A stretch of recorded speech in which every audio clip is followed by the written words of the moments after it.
Hello दोस्तों, आप सभी का स्वागत है हमारे चैनल पे। इसका नाम है RKZ थिएटर ग्रुप और RKZ आपके लिए लगातार एक्टिंग संबंधित वीडियोस लेकर चलता रहता है। हम कोशिश करते हैं, हमारा ग्रुप कोशिश करता है कि आपके लिए एक्टिंग से जुड़ी हुई चीजें के बारे में वीडियो लेकर आए। यहाँ इस वीडियो में मैं जो आपके साथ बात कर रहा हूँ वो है वेटरन एक्टर और बॉलीवुड के जाने माने एक्टर जिनका नाम है सौरभ शुक्ला। दोस्तों, कई बार क्या होता है कि जो एक्टर होते हैं वो अपनी लाइफ में कई बार बड़े ही आश्चर्यचकित तरीके से अपनी मंजिल की तरफ बढ़ते चले जाते हैं और कई बार कई चीजों का पैशन, शौक या किसी चीज को हम फॉलो करते हैं वो हमने अपनी जर्नी के बारे में कई बार डिसाइड नहीं कर रखा होता, लेकिन कई बार हम उस जर्नी की तरफ चले जाते हैं। कई बार डिसाइड करते हैं लेकिन कुछ ऐसे चीजें हमारे सामने घटित हो जाती हैं कि हम उन चीजों के ट्रैक पर चले जाते हैं। कई सारे बॉलीवुड के अंदर ऐसे एक्टर हैं जिन्होंने ये जर्नी चुनी भी नहीं और जर्नी पे चल गए, लेकिन कई ऐसे हैं जिन्होंने जर्नी पे चुना भी और वो आगे भी बढ़े। इसमें जो मैं बात कर रहा हूं वो है कि how to start theatre acting by actor Saurabh Shukla. Saurabh Shukla ने अपनी थिएटर की एक्टिंग कैसे शुरू की। दोस्तों, एक इंटरव्यू के दौरान उन्होंने बताया था कि किस तरह से, देखिए, उन्होंने एक इंटरव्यू के दौरान बताया था कि उन्हें बचपन से ही शौक था फिल्में देखने का। परिवार में देखा करते थे, मम्मी पापा थे, बड़े भाई थे, तो वो सभी लोग फिल्में देखा करते थे और हम लोग तो वीकेंड में कभी जाते हैं तो हिंदी की फिल्म देखा है, लेकिन उन लोगों में क्या था कि वो इंग्लिश और हिंदी की फिल्में देखा करते थे। तो ऐसे में वो हर हफ्ते फिल्म देखा करते थे। इसकी वजह से उनके ऊपर फिल्मों का एक अच्छा प्रभाव कह सकते हैं, फिल्मों की तरफ उनका रुख बचपन से ही था। और ये कहते हैं कि ये शौक जो है धीरे धीरे पलता चला गया और हमने डिसाइड किया कि हम एक फिल्म बनाएंगे। कॉलेज आ गए, मतलब स्कूल से चले कॉलेज तक आ गए, इस दौरान एक फिल्म बनाने की कोशिश की। उस टाइम पे कैमरा हुआ करते थे तो फोटोज के जरिए क्लिक करके 10, 12, 25, 30, 35, 40 फोटोज क्लिक करके उनकी एक एक सीरीज की फोटो से सीरीज बना के फिल्म तैयार करना, लेकिन वो फिल्म तैयार नहीं हुई।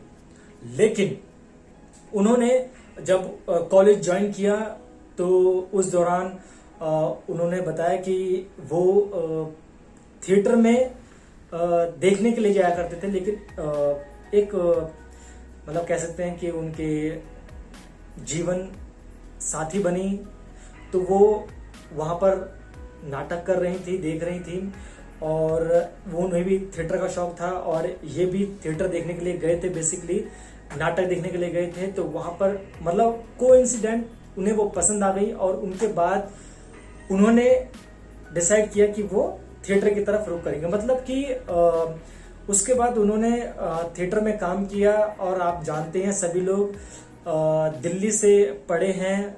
सौरभ शुक्ला SRC हो गया और इसके अलावा जो है उन्होंने दिल्ली के अंदर कई थिएटर जो क्या कहते हैं ड्रामा है वो कई मंचों पर प्ले किए हैं वहां पर। और उसके बाद उनकी जर्नी जो है थिएटर की दुनिया से निकलकर मुंबई पहुंची। मुंबई में उन्होंने एक लंबा संघर्ष किया, कई फिल्मों में नजर आए, गैप भी रहा, लेकिन अपनी एक्टिंग, अपने पेशेंस के साथ वो आगे बढ़ते रहे। और ऐसे ही आपने उनकी कई फिल्में देखी होंगी। उन फिल्मों में एक अलग ही कैरेक्टर, एक अलग ही शख्स बनकर हर बार हमारे सामने पेश होते हैं सौरभ शुक्ला। और कह सकते हैं कि हमारी कई बार जर्नियां डिसाइड नहीं होती हैं, कई बार हम कुछ लोगों को फॉलो करते हैं, उनके पीछे जाते हैं और हमारे रास्ते बनते चले जाते हैं। तो एक दिन उसने मुझसे कहा, जब मैं कॉलेज में आया था, उसने मुझसे कहा कि सौरभ क्या है, हम पिक्चर तो बना नहीं पा रहे हैं, पैसे नहीं इकट्ठे हो रहे हैं, तो एक काम क्यों ना करें, हम लोग नाटक करें, क्योंकि नाटक में कहानी भी है, राइटिंग भी है, एक्टिंग भी है, म्यूजिक भी है, सब कुछ तो है, तो इसकी प्रैक्टिस कर लेते हैं और कैमरा जिस दिन आ जाएगा फिर हम फिल्म भी बना। आइडिया मुझे ठीक लगा। अब आपका जो सवाल था उसका जवाब यहाँ है। ये वजह थी मेरी थिएटर में जाने की और थिएटर शुरू करने की, लेकिन what made me fall in love with theater at that age was I saw very confident, beautiful women, and they were with very ordinary looking men. किसी की दाढ़ी है, कोई गंजा है, कोई नाटा है, कोई पतला है, कोई लंबा है. Women were very beautiful. Women are beautiful, so, and they were groomed and पढ़ी लिखी, you know, the kind of women I always liked. तो मैंने कहा ये जगह तो बहुत सही है, यहाँ तो अपना भी चांस है. And I entered theatre. तो दोस्तों, ये एक तरह से कह सकते हैं कि मोटिवेट करने वाली कहानी है, स्टोरी है जो उन्होंने अपनी जुबानी बताया की है. तो ऐसे में आपको क्या करना है दोस्तों, देखिए हम जब किसी चीज के पीछे लग जाते हैं ना, तो कई चीजें हमारे सामने आती हैं. कई बार हम हारते हैं, कई बार हम निराश होते हैं, लेकिन लगातार अपने काम पर फोकस रखिए, अपनी चीजों को आगे बढ़ाते रहिए. असफलताएं होती हैं, लेकिन सफलता एक बार मिलती है तो फिर आगे बढ़ती चली जाती है. तो दोस्तों, कहने का मतलब साफ है कि कई बार हमारे सामने चीजें होती हैं और कई बार चीजें हमें हमारी मंजिल तक लेकर जाती हैं. तो ऐसे ही दोस्तों, जो बॉलीवुड के एक्टर हैं जिन्होंने थिएटर की दुनिया में काम किया, फिल्मों की दुनिया में काम किया और इस तरह से अपनी मंजिल की तरफ बढ़ते चले गए, वो हमें कहीं ना कहीं इंस्पायर करते हैं.